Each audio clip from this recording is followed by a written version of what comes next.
Good evening, Andrea Henderson. I am the Director of Marketing for Bank of Marin. And a little fun factoid about myself. Before I entered financial services and the marketing industry and profession, I was a biological science undergrad at UC Davis, so I'm going to geek out on tonight's topic. Thank you all for being here. Round of applause. I am pleased to introduce our guest this evening. Our distinguished speaker tonight is Luanne Brezendine.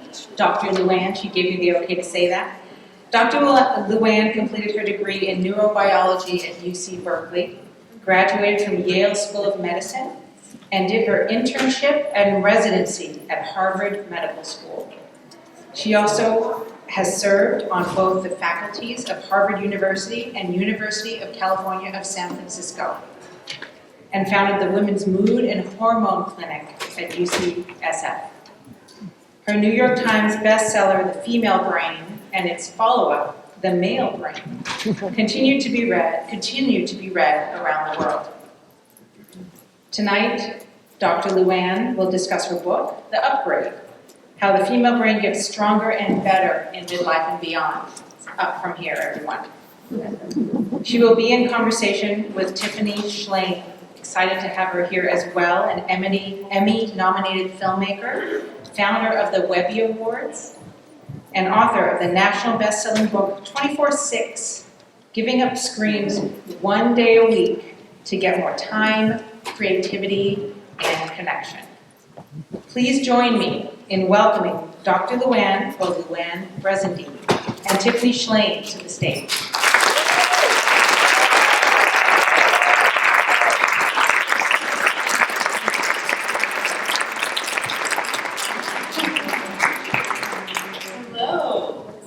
This is so great. I heard you might have had some of your close women friends in the house tonight. Is that true? Myself. And girlfriends block, right? We wouldn't even live without them. So. And I heard some of my friends in the house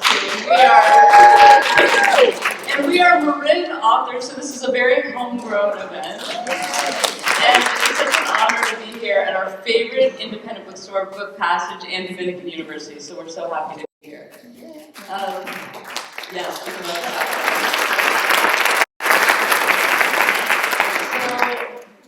Luann and I met.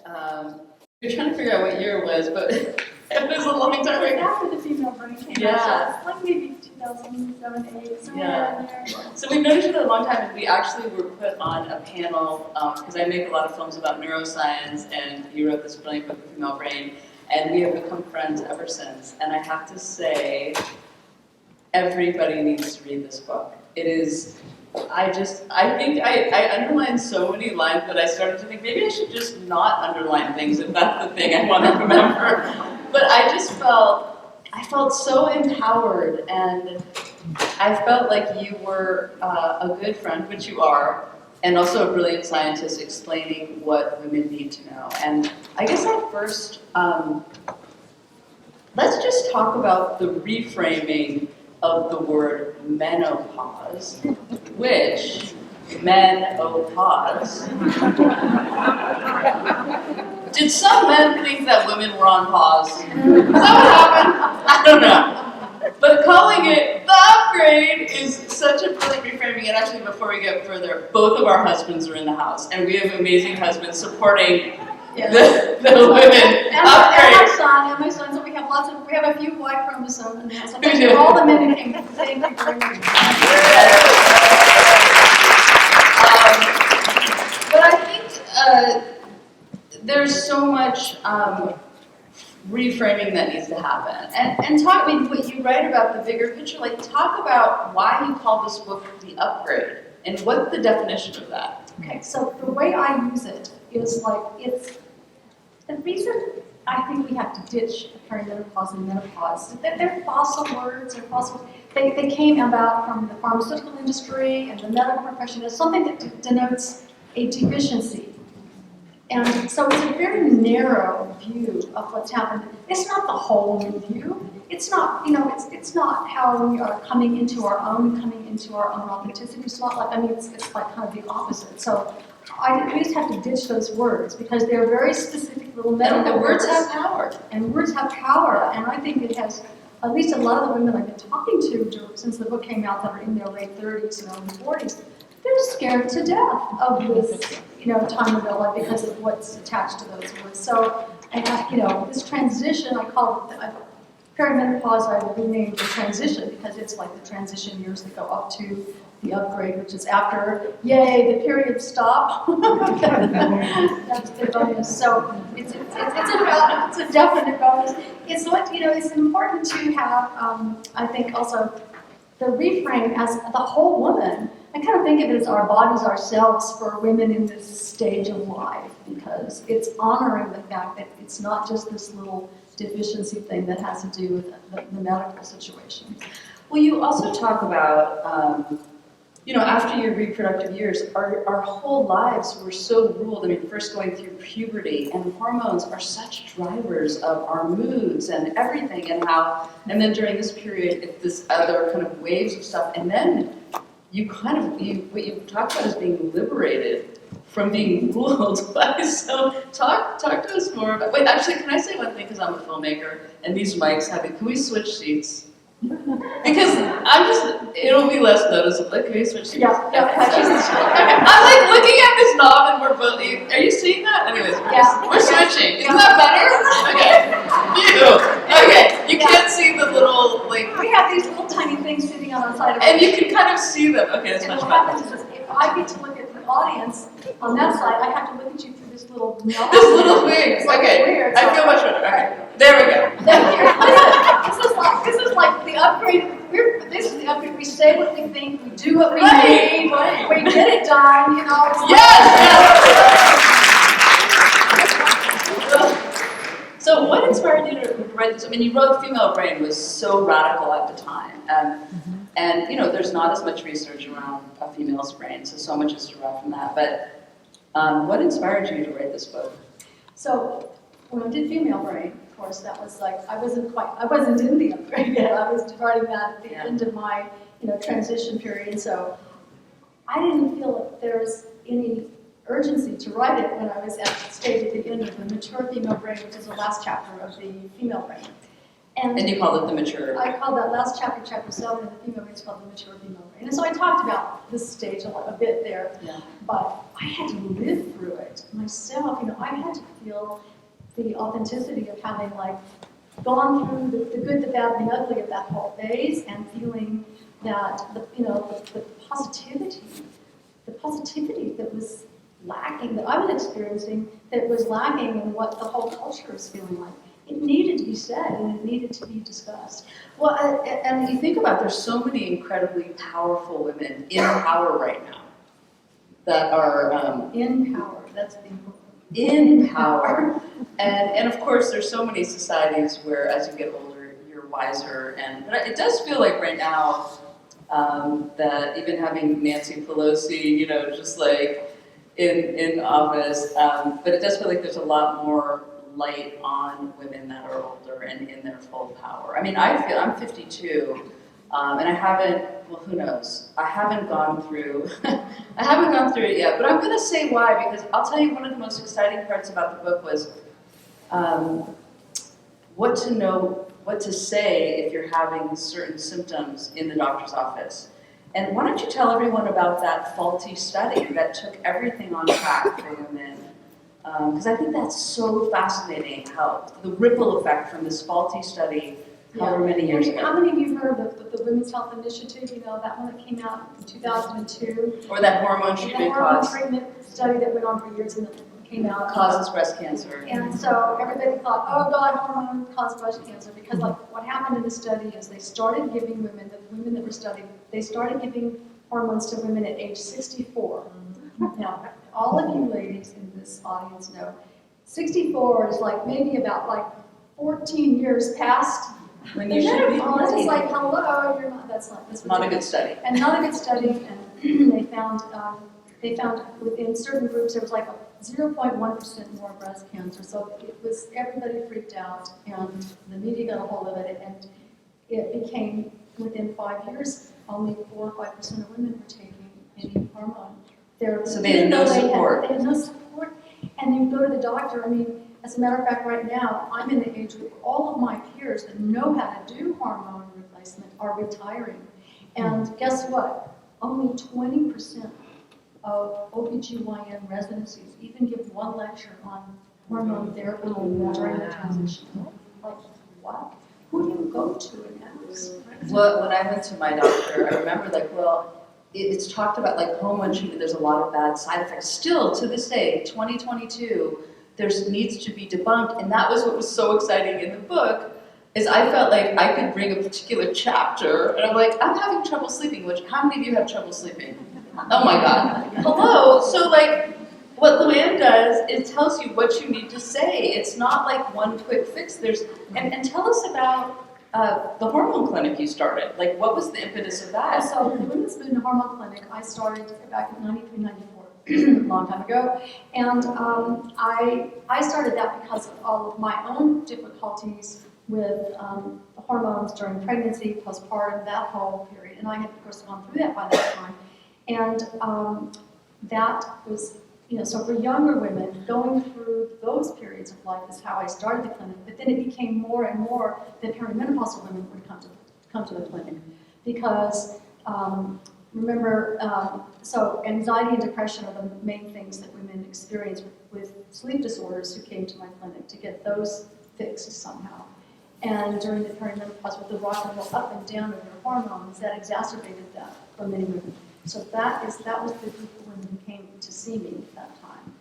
So at that time, I mean, when they were coming to the clinic, they were like, Luann, I'm not sleeping, or I'm feeling edgy, or whatever, and you would do kind of new science at the time, trying to figure out how to treat them. And absolutely, no, I always think it's kind of weird because, like, actually, I was the only woman in the outpatient department at that particular time at UCSF's Department of Psychiatry. I was the only woman in the outpatient department, the only faculty member that was female. I mean, there had been others, but this was me, and I wanted to start this women's mood and hormone clinic, and the guys I was young, I was a junior faculty, they kind of scratched their heads and they said, oh well, that's the men's hormone clinic. And are there many more now? There are many more women. There's many more women now. I've trained. But I mean, hormone clinics, is that a more common thing in major cities? Or? No, I would thought that there would be one in every university clinic. There's only one still now in at UNC in the University of North Carolina, and I don't understand why. But I think one of the reasons is that even I did train in neurobiology as an undergraduate, and so that was hormones and behavior. Is where the and that was at UC Berkeley. UC Berkeley, yay, go Bears! This is the home team. But I was there during the years when, like, Frank Beach was discovering that the testosterone causes sex drive. It was like that was the very early years of looking at hormones and behavior, and that discovering that hormones' role is to cause a behavior. For example, your hunger hormones make you eat. Your sex hormones make you want to have sex. That they cause a behavior. That's kind of how Mother Nature made it. So I know that's why. I know that, and I make a lot of films, trying to explain to people how different hormones affect things. Because the more you're equipped, the more you can kind of do activities that support that having that hormone happen. And I think that the more it does feel like it's more in the lexicon of culture right now. But there was a lot of new science in the book. And what would you recommend for the people that are maybe having trouble sleeping? Well, actually, I'll tell you my experience, because it was one of those things where my aunt died of ovarian cancer. So my OBGYN said, don't go off the pill, Tiffany, because that cuts the chance of ovarian cancer in half. So I actually am still on the pill. So I actually don't know if, maybe I've gone through it because it's masking that whole experience. But I'll tell you, and I've been nervous to go off of it, but now that I've read your book, I feel like I will know what to say to my doctor. What would you recommend to people in the audience that might be having some issue, whether it's sleep or whatever, how to build a case to your doctor to get the right support, even if they're not pro-hormones? So I think you got to partner with your doctor for whatever it is, whatever you got going on. If it's hard, if it's hormones, whatever it is, you got to really partner with your doctor and trust them. And if you don't, find another doctor. So I would honestly. And I even recommend in the book that sometimes if you take an older sister, an older friend with you who's been through some of it with you, you can take an advocate with you. Sometimes it's helpful to have them come with you to talk about those issues, or making your list of what it is you want to know about. I want to know about how long to stay on the birth control pill, and then when I do want to come off of it, how would you, doctor, have me transition? Listen to what they say back to you, and then be prepared to ask questions, because as you transition off, remember the birth control pill has about 3 to 5 times higher doses of estrogen and hormones in it than HRT does.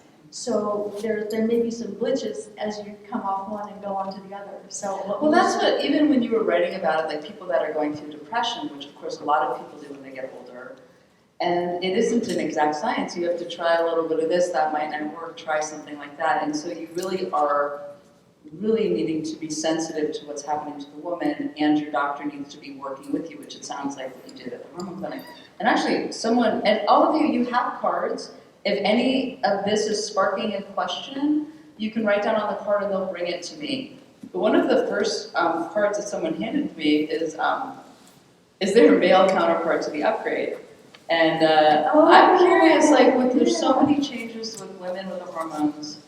What's happening? So let's contrast it. It's a great contrast, because one of the things is this, for guys, what happens with you guys is your testosterone level starts to drop a little bit at about age 30, and it kind of drizzles down till your 80s and 90s to being, quite a bit lower. But you never kind of fall off a cliff like we women do with our hormones. We go like whatever, and then we hit the day of, the stage of menopause, and our estrogen our ovaries, the follicles have run out, and we stop making estrogen. So men's testicles don't ever stop making testosterone, like falling off a cliff, unless, of course, if they have, prostate cancer and they're being treated for that kind of thing, then men discover what it's like to quickly have your hormones turned off. And so, but naturalistically, the men's kind of just drizzles out. And some men notice that they become a little less energetic, and they definitely have less libido.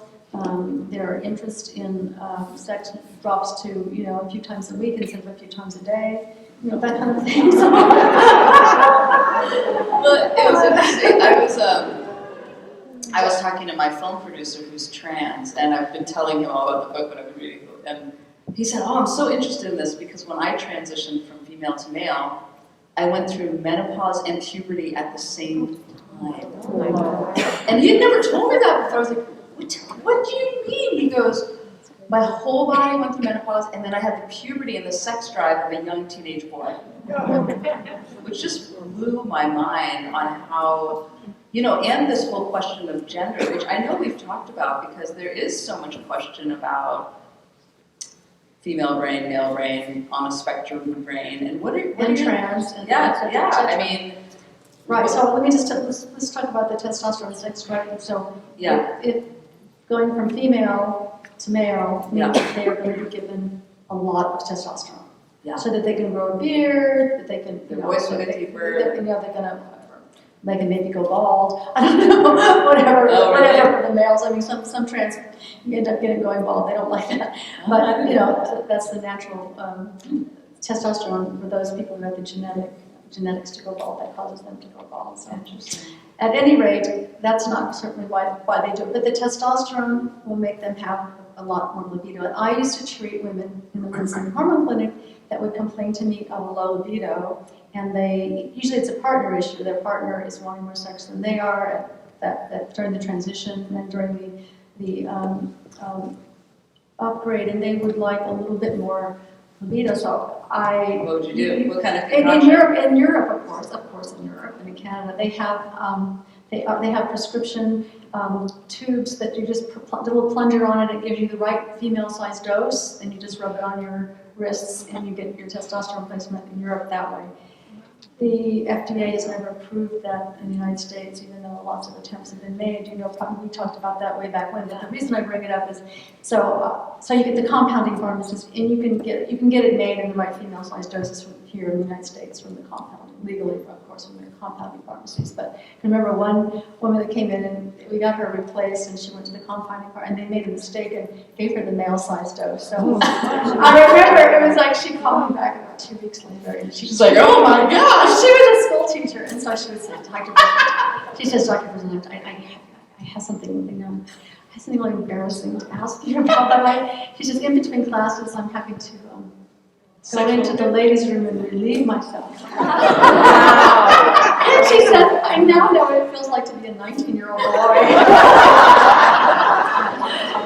And she says, "Also, my orgasm, it just like it comes on so fast, and then it's over so fast. And where to go, So, at any rate, so she had the experience of like having male levels of testosterone for a few months, and but she didn't want to she wanted to go back to like we found out. She's like, it's ruling my life. Exactly, it's controlling my life. How do these 19-year-old boys ever do it, get anything done? So.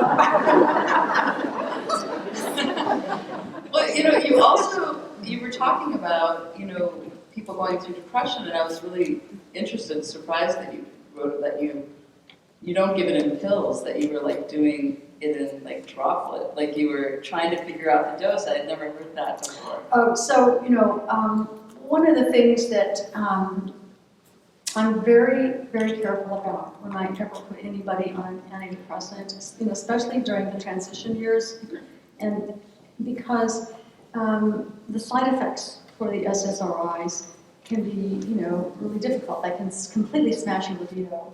Everybody that takes an SSRI, the full dose, knows that it blocks your orgasm. It does? Yeah. I didn't know that. Yeah. So for males and females, let me tell you, males are the ones who are in your office the next week. And you're like, I can't do this. Get this away from me. So, so I used to use, a lot of the SSRIs come in liquid form too, it's the pediatric form. And so what I used to do is just try. It's a pediatric form that you're using. It's just a liquid. It's liquid. Like liquid Prozac, liquid Select, and all the liquid ones, so that you can basically match it to exactly the dose that's going to work for that woman, give her the least side effects, but give her the most lift to her mood. Estrogen gives people a little bit of a lift to their mood when it's crashing as well. It's not an antidepressant, but it sort of also helps support the mood. So that is really important during the transition, because many of the women who come to my clinic, they would say to me, I can just remember, so this one woman saying, Dr. Brezendine, I have a wonderful life. I've got a couple of kids, I have a wonderful husband, I've got, from the outside, everything looks like it should be wonderful and beautiful. She says, if I didn't have my family, I would not want to go on living. Because all the joy has gone on in my life. And it's not because anything's wrong in my life, it's just, so she had that reaction to her hormones crashing. So that was that really got me, and I think that that can happen during the perimenopause, and we often try to attach it to things in our life that are going wrong. But it could just be hormonal. And because she had this life that she knew was just fine, and that she knew that it was something to do with her hormones or what. So that was an easy fix, because after a couple of months, it's not something you get fixed in a week. It's something that takes a while to it takes three or 4 months to We're also work a with doctor. sensitive doctor that's really listening to what's going on, and I think that's the thing, is that once that faulty study happened and everyone kind of shied away from hormone treatment, and if you have someone that can really work with you to try to figure out what it is, like you, it's so important. I think another thing that really struck me that I'd love you to talk about is women getting a greater sense of confidence, that they've spent the first part of their life wanting to find a mate and reproduce, and there's a lot of energy there. And then you're taking care of children and taking care. And then this other phase, we have a daughter in college and we have one daughter at home still, but I do have friends that have their children out of the house, and it's like, oh gosh, I'm thinking about my own needs. Not that you ever stop being a parent, but you talk a lot about just the confidence and assertiveness that starts to come. And where is that hormone? Where is that coming from? So, I kind of look at things that also are the hormonal overlaps to what we have and the stage of life that we're at. But if you think about the hormone waves that are coming on every month when you're in the fertility cycle, the estrogen is going up in the first week or two of your period. It makes you more flirtatious, makes you kind of more like, it makes you have more sex drive, makes you kind of want to search out the best sperm, it's kind of it's a really, this is kind of procreative drive. That's how Mother Nature made it. And 3 or 4 days before you ovulate is your hottest days of the month. You want sex, more. So it's like, it's all built into our humanity. And you are more inclined to be, shall we say, a people pleaser and not cause conflict and try to be, we're always comparing ourselves with attractiveness with other women. It's all about the competition for the best sperm at some kind of, primal level of procreation. So that's what's going on during all these fertility years. And all of a sudden, that's not happening anymore. And isn't that cool? Like all of a sudden you're not being driven in that direction. So you have the chance to, I can always remember, you probably had this happen to you too, but when guys respond to you when you're younger because of the way you look or the way this, in your head you're going like, Yeah, what do you really want? What do you really want? What do you really want? What do you really want? You're going like, that's only part of me, The other part of your, it's like you're feeling that they're not responding to your authentic self. Do you know that? Remember that feeling? Yeah. You feel like they're responding to your authentic self. Well, guess what, ladies? You get the chance to do that once you hit, the upgrade, is that you're not being driven by these waves of hormones every month that are having you behave in a certain way and you sort of drop some of the perfectionistic parts of yourself. Yeah, and also you were talk to us about the kind of tent of me, which I thought was a really interesting metaphor. The different stages of the tent of me. Because I think that was really interesting. So I like the self concept that we all have. The self concept of like, who am I? And I call that the tent of me, because it's like, what's in your tent and who's in your tent? And I think as you go through this transition period in your life, you're looking at, who do you want to be next? Who do you want to be tomorrow? Who do you want to be next year, next week? Who do you want to be, in terms of the things that you've been longing to be more of that are part of the tent of me? And what kind of things would you like to kick out of your tent of me that you don't like so much about yourself? It's a wonderful opportunity to kind of, sort out what the core of your best self is in the tent of me, and to have the people that support you and, help you keep your campfire going and your enthusiasm for life going. And those people who are just downers and are really toxic people, they need to be out of the tent of me. So I talk about that in a lot of the parts. I think, is that what you're meaning? Yeah, well, I think it was just interesting. I'm thinking about, getting enough medical support around you to really the knowledge and the emotional support as you go through these different phases of life. And I think what I thought you articulated really well is the brain's kind of natural state. I do a morning practice. I do a 5-minute journal. And I'm a big journaler, so this is just like, I do a lot of it. This one's like my simple one. I wake up in the day. Before I look at my phone, I write, 3 things I'm grateful for and 3 things I hope for the day. It takes me like 5 to 10 minutes. Then I look at the world and the stress of the world and the emails and everything, and I can handle it because I've set my intention for the day. And at the end of the day, I go back to my journal and it says, what were 3 amazing things that happened today? And they're often very different from what I thought they were going to be at the beginning. But it's like, I always think of it as like a gratitude sandwich to my day, that I'm directing my brain, because in the films I've made, your brain naturally will go to the negative. Your brain, through survival strategies, will worry about things to keep you alive. So your brain's gonna just like worry. So I feel like what I do in the morning is I'm just like redirecting. And you talk about that, the hamster wheel of worry, that, does it happen more when you get older? Are we always, as Jewish women, worried? Or does it just get more, do you get more worried? I think it's also part of the calling card of being a mother. You're always worried. You're worried. But you made it sound like, are you... 90-year-old mothers are worried about their 70-year-old children. But are you... Do you believe these hormone changes will make us worry more? I think that what happens is that, you have more space and more time because you're not. You have more time to worry. Yeah, more time. You could have more time to worry. You have less distractions, you can worry. And so I think it's important to know how to take the steering wheel of your mind and be able to turn it in the direction that you want it to go. Yeah, that's the way I feel like in the morning. I'm just like, It's like, no and what you're news doing- about the war, no. I'm just That's gonna right. wake up first. Your sandwich, your gratitude sandwich, your little journaling sandwich. Yeah. It's basically giving yourself, putting your hands on the steering wheel of your own brain, and just like gently nudging it out of the hamster wheel of worry that got it. And it's a really cool thing about the hamster wheel of worry, which I talk about, in the book somewhat. And it's such, they've done such cool work on it. Because in 2010, the Harvard study on happiness looked at the wandering mind and found out that the people that had the most wandering mind, they did this thing where they would ping people on their cell phone. Then you'd have to write exactly what you were doing and gave yourself a happiness numbers of your scale of whatever it was, 0 to 10. And then they did all the correlations. And they found that the people, when the same person, if their mind would have been wandering, they were not happy. But when they were focused and engaged in something, they were happier.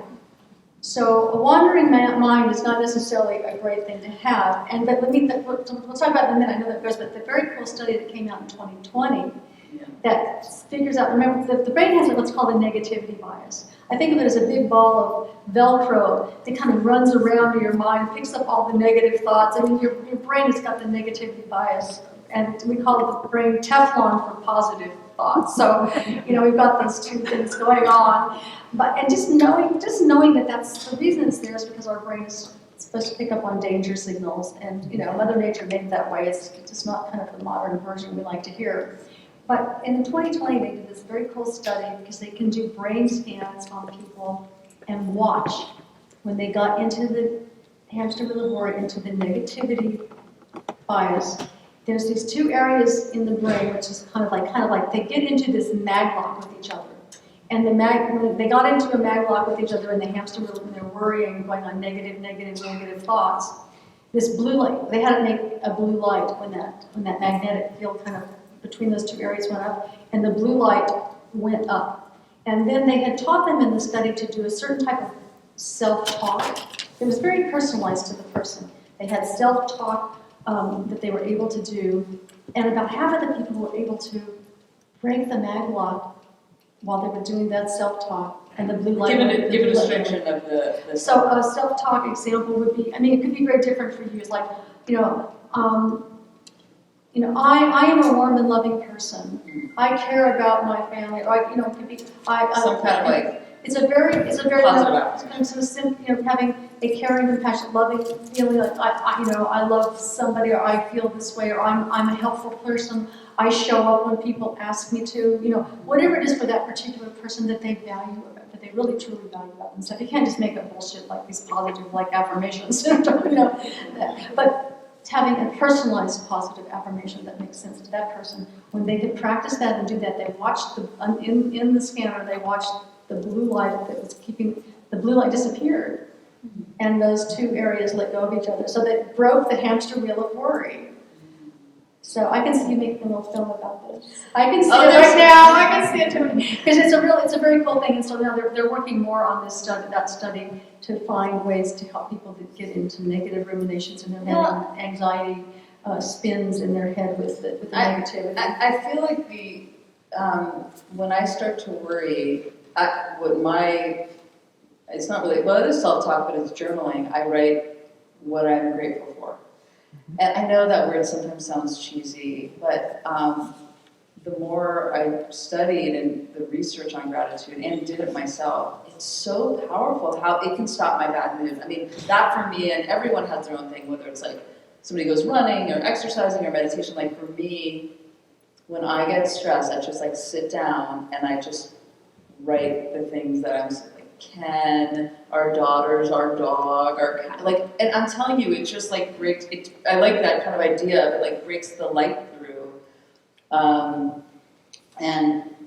it's a very powerful practice. You're breaking the mag lock by breaking the mag lock. lock. I did an exercise where for 90 days I would write down at night, 20 things I was grateful for, but they couldn't be the same things I Yeah, did you the have to day be before. specific. They could be specific, so I had to start thinking, well, I'm grateful for my cozy bed, I'm grateful for my pillow. You know, But so no, but the reason it's like, no, but they say don't be general. I mean, I just told you I'm Very grateful for my family a lot, but I do, like, I think I did, was grateful for my new flannel pillowcase. Like, be as specific as possible, and then you'll never repeat it, and you're just gonna start looking for things to be grateful for, and it has such a ripple effect on my mood, and it's, you're breaking the mag lock. yeah. Breaking the mag I'm lock. breaking it. Well, the other thing that you talked about, which of course we all know, and you had one of your patients was talking to you about going through this whole period and just how much physical exercise can, through this whole period, how incredibly important it is to kind of move things around you and get you out of this kind of spirals. And I mean, of course, we all know we should be exercising, but whenever I would love to make a film that shows what's happening to your brain when you exercise, because I think a lot of people, if they just saw, like it lights up, like when you have an orgasm, your whole brain lights up, and when you're fully exercising, your whole brain lights up, like, this is good for your brain, it's gonna release, it's gonna like, and I think what I'm so interested in is making visuals, and that's what I loved about your book, you have so many beautiful metaphors, and I love to try to make visuals to this neuroscience, because then people somehow sticks more. Like when you said you're on the steering wheel of the brain, that's beautiful. I love that. And I always like to think I'm the curator of my brain, because I think we let in so much on through our phones. We just let the whole world in on our brains all the time.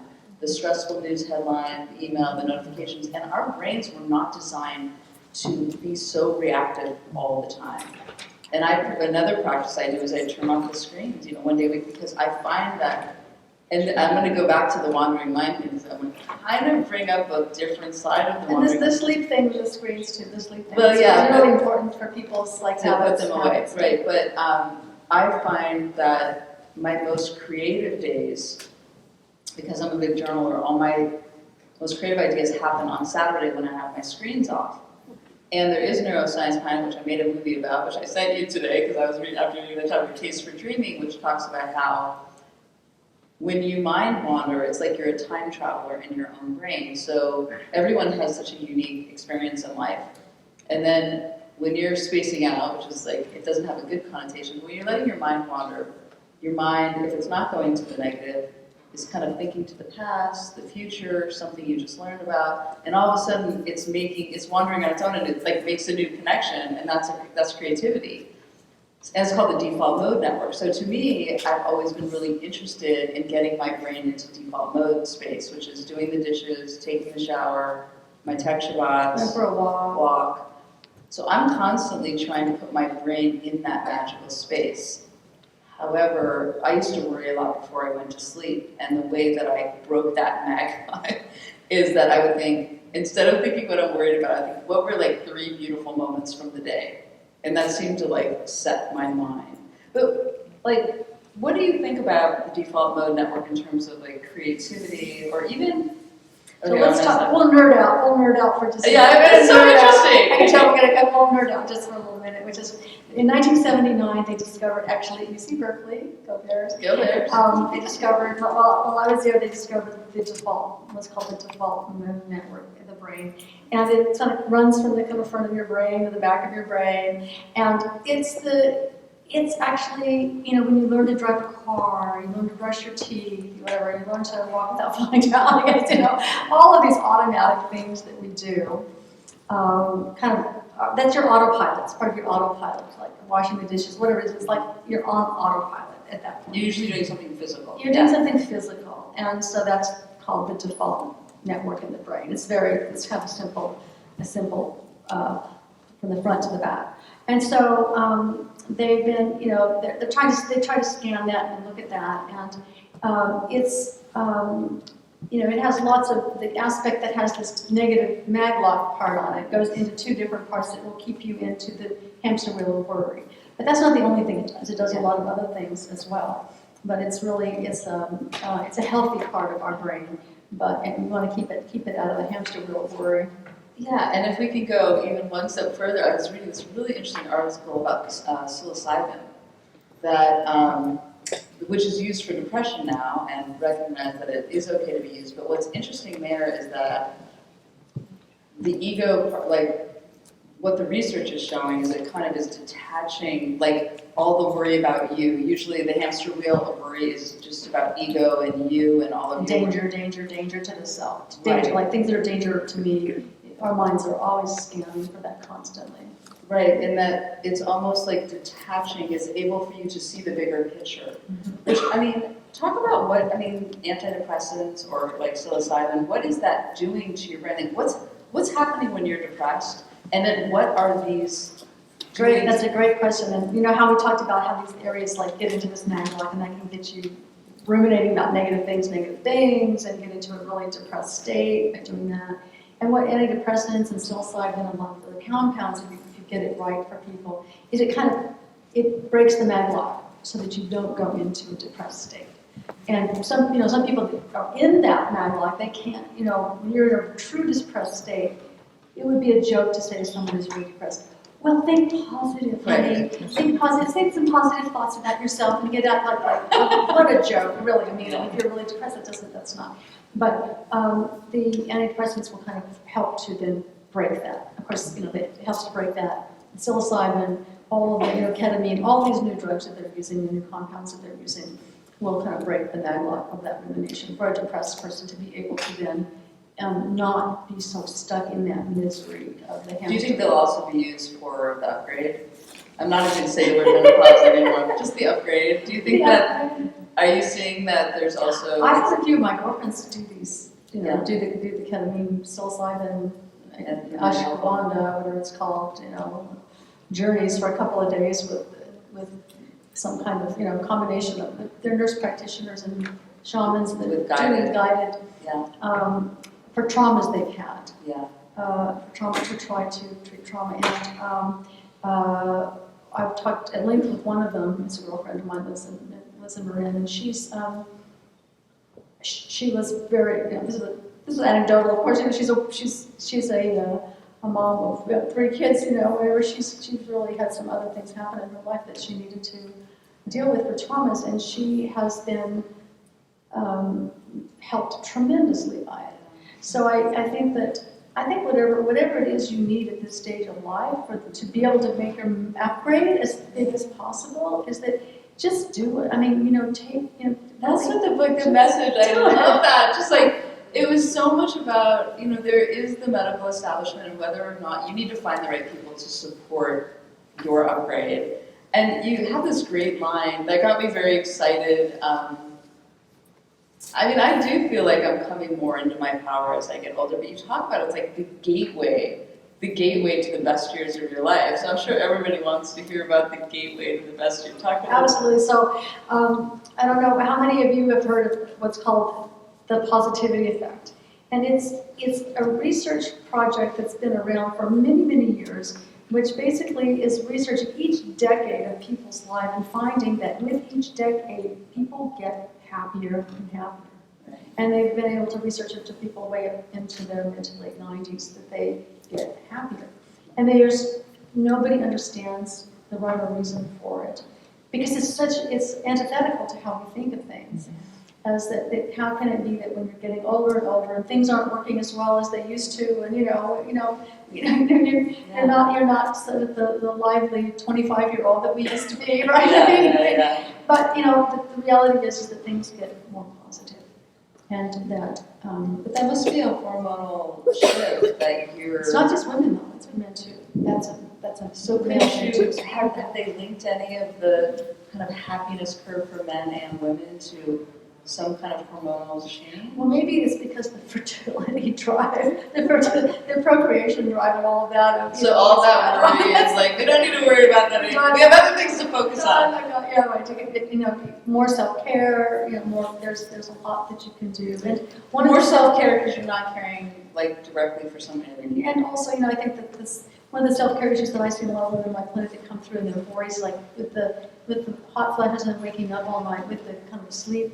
When people learn about why that's important, because, during the day, our brain cells are all like talking away to each other, problem solving, and we're making all kinds of garbage in our brain with like proteins that are finished and used and molecules that are happening. And at night, our brain cells kind of shrink back from each other and allow these rivers to come through that just Clean. flush out the garbage. Like you just, these hoses out the garbage. Have you ever been in Paris when those the green things come by and they hose out the garbage and stream? Your brain is hosing, you're hosing out the garbage from your brain, and if you're not sleeping well, then you're not hosing out the garbage from your brain. So I give you that visual image of why you've got to get 6 to 8 hours of sleep continuous every night to do this. And when women are waking up with hot flashes and waking up with, sometimes right before a hot flash you get that almost an anxious, you're not flashing because you're on the pill. But I do wake up often at 3 in the morning, and I take magnesium. Has been really helpful for me. I mean, I try to not take over-the-counter sleeping pills. I'm so worried about needing that. So I take a little bit of melatonin and magnesium, but I feel like a chemist of my own trying to figure that out. But I'm sure with hot flashes, it's much more right. extreme. So whatever works for you. But one of the reasons, I'm saying, is the bottom line is if hot flashes are keeping you awake, then you've got to get some treatment with those, because otherwise you're not going to sleep and your brain is not going to get the garbage cleaned out. And you're just And a lot of women after that study weren't getting the right treatment, so they were suffering through hot flashes. And that's what this book is so important, is that you kind of go through why the study was wrong, why women need to advocate, self-advocate, or find a different doctor to get the support through hot flashes or through edginess or sleeplessness or anything. or mood problems. Really important.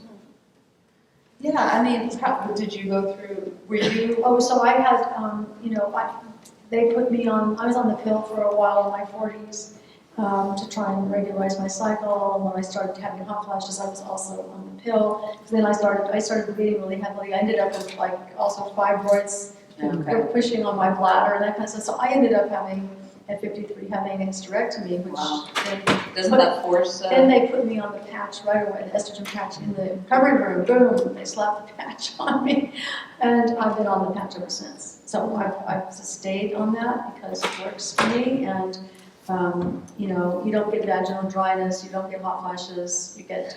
Do you think that there? I mean, it does feel like. I mean, maybe it's just because I'm entering that stage in life, but it does feel like people are talking about it more. You would think that, are there many more treatments being offered? I mean, you always hear that there's so much more research and kind of medication for men. Is there devoted more research and more treatments for women now? Are you seeing a renaissance of hormone treatment? That's what I want to hear. We would hope so. Ladies, a friend of mine, when this big WHI study, Women's Health Initiative, that came out in 2002, my friends, the scientists at NIH, told me, Luann, this has set back research in women in estrogen by 20 years. So remember, this is 20-year anniversary of that study. It's true. For the past 20 years, it's been almost no research in this area. Well, I think that your book is going to change that. We need to kick it forward, we need to come on, let's get with the program. So there are some studies. Let's just so everyone walks out of here today and stop saying menopause. You have 3 terms. So do you want to share those terms that we want to go ahead? No, the transition period we talk about, right? And the transition is that period that AKA perimenopause, but it's the transition. The early transition is going 37 to 42 years old, and the early transition is 42 to 45, and about 45 to 49 is the early late, and then usually about 49 to 53 is the late transition before you go into the upgrade. So I don't give specific ages to it because for all of us it's really different, and it's very different in terms of whether someone's still taking the pill or not, and we put people on the pill to not be having heavy bleeding and regulate their cycles. I'm less scared to go off it. I've been very nervous to go off it, but now I'm like, okay, I know what to say. I mean, I think that's the biggest thing with anything in life is that knowledge is power, language has power, knowing what you need to ask for, and if you don't have that support, to find people that are going to. And can people go to the UCSF hormone clinic that you started? I'm the kind of hands-off kind of right, but are there others then? So that clinic actually 2 years after I left ceased to exist. So it's still, unfortunately, I know they had We're not very far-sighted, you know. What would you recommend if people are wanting kind of more information around it and they? So, you know, I think that if you're in Marin County, you're lucky in some ways because there's all kinds of doctors in Marin County that are doing some of this. How many of you have a doctor that you know that would do some of this, do some hormone therapy for people that you know? See, I mean, there's a handful of you. And Not that many. Not that many. Like I saw only about 10 hands go up down here. Any of them in the upper echelons? Oh yeah, okay, 4 or 5 up there. So you guys need to share with all of us. We can have a list, exactly. So the fact is if some of the audiences that I go to, there's nobody that puts their hand up. So we have a few more advantages here if you're asking. Sometimes the primary care doctors will know more. And typically, female doctors, they did an interesting study about 5 years ago of female OBGYNs in the United States. And they found that the female OBGYNs, many of them were taking hormones themselves. They would be taking hormones themselves, but only about 9% of them were recommending them to their patients. No, oh my God. So we have work to do. We have real work to do on that score. Well, that's why the book starting the conversation is so important. Now, you said this one line that the upgrade can redefine what it means to be female. I think that upgrade can redefine what it means to be female in the second half of our life. Because it's a time when we are not driven by the fertility hormones of things changing every week at the moment. And we are in a state where we are much more stable, we're on terra firma, we can have more clarity and more mental power without being to and fro with the hormones in our So brain. just stopping so influenced by the hormone waves. Mm-hmm. And the stage of life that we're at, where we're not procreating, we're not being driven by all the things that means. We're not looking for the best sperm. You know, that's a different stage. And how has it been different? I mean, you wrote The Female Brain, was it 17 years ago? 2000. Well, I was writing it in 2005 and 6. Yeah, 4, 5. So, I mean, how is it just even different writing a book today? I'm just curious as someone who, like you.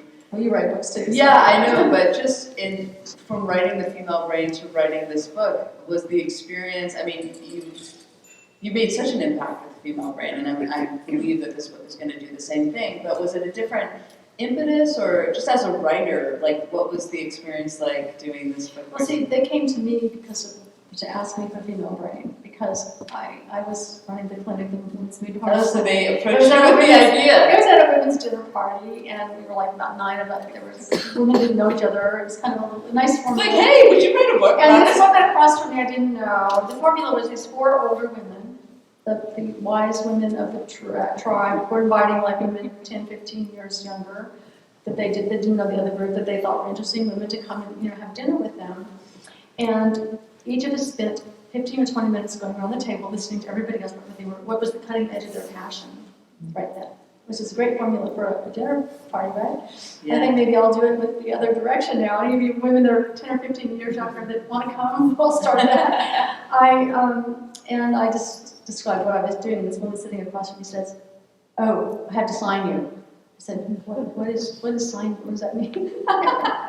She was the publisher, and she says, "You have to write a book." I don't write books, I don't know. She says, "Don't worry, just dictate it to me, I'll write it." That's how it started.